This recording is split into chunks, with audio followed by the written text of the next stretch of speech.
এইভাবে লাউয়ের খোসা ভাজি করলে এক প্লেট ভাত কিন্তু নিমেষেই খাওয়া যায়। হ্যালো এভরিওয়ান, আসসালামু আলাইকুম। আজ আপনাদের সাথে ভীষণ মজাদার একটি লাউয়ের খোসা ভাজি শেয়ার করব। আশা করি ভিডিওটি ভালো লাগবে। লাউয়ের খোসা ভাজি করার জন্য এখানে আমি একটা লাউয়ের খোসা নিয়ে নিয়েছি। এখন লাউয়ের খোসাগুলোকে আমি সিদ্ধ করে নিব। এখানে সামান্য পরিমাণ পানি দিয়ে লাউয়ের খোসাগুলোকে সিদ্ধ করে নিব। প্রতিদিন সাজিয়ে গুছিয়ে রান্না করতে ভীষণ কষ্ট লাগে, তাই আজ ভাবলাম যে আমি যেভাবে মাটির চুলায় রান্না করি সেভাবে আপনাদের সাথে ভিডিওটা শেয়ার করব। তো এদিকে লাউয়ের খোসাগুলোও সিদ্ধ হয়ে গেছে। এখন এগুলোকে আমি ব্লেন্ড করে এক পাশে রেখে দিব। তারপর এখানে কিছুটা পরিমাণ সরিষার তেল দিয়ে দিব। আর এখানে লাউয়ের খোসা ভাজির জন্য আমি নিয়ে নিয়েছি পেঁয়াজ, রসুন আর দিয়ে দিচ্ছি টমেটো। এরপর এগুলোকে কিছুক্ষণ ভেজে নিব। যখন পেঁয়াজ টমেটোগুলো নরম হয়ে আসবে তখন আমি এর মধ্যে দিয়ে দিব কিছু চিংড়ি মাছ। এখানে কিন্তু আপনারা চিংড়ি মাছের পরিবর্তে ডিম দিয়েও ভেজে নিতে পারেন, তবে চিংড়ি মাছ দিয়ে ভাজি করলে এটার স্বাদটা বেশি হয়।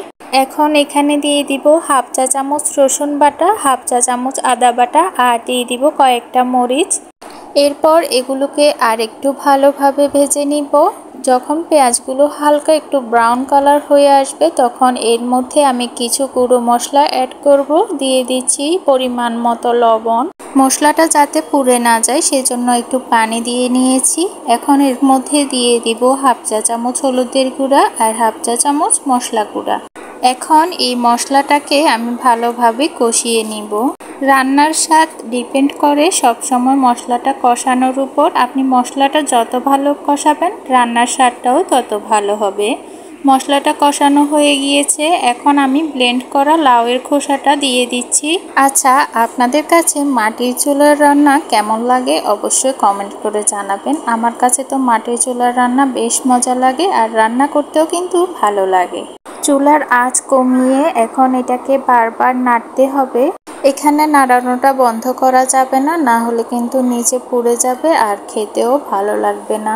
আমি একটু পরপর নেড়ে দিচ্ছি যাতে পুড়ে না যায়। নাড়তে নাড়তে দেখা যাবে যে এগুলো প্যান থেকে লেগে আসছে আর অনেকটাই শুকিয়ে আসছে। ওই পর্যায়ে বুঝতে হবে যে এই খোসা ভাজিটা হয়ে গেছে। আপনারা দেখে নিশ্চয়ই বুঝতে পারছেন যে এটা ঠিক এরকম শুকনো শুকনো হবে। এ পর্যায়ে আমি এর মধ্যে কিছু ধনেপাতা দিয়ে নামিয়ে নিব। গরম গরম ভাতের সাথে এই লাউয়ের খোসা ভাজিটা কিন্তু খেতে ভীষণ মজার। আমার আজকের মাটির চুলার রান্নাটা আপনাদের কাছে কেমন লেগেছে কমেন্ট করতে ভুলবেন না কিন্তু। আর ভালো লেগে থাকলে ভিডিওতে একটা লাইক করতে ভুলবেন না। আজকের মতো এখানেই বিদায় নিচ্ছি। সবাই ভালো থাকবেন। আল্লাহ হাফেজ।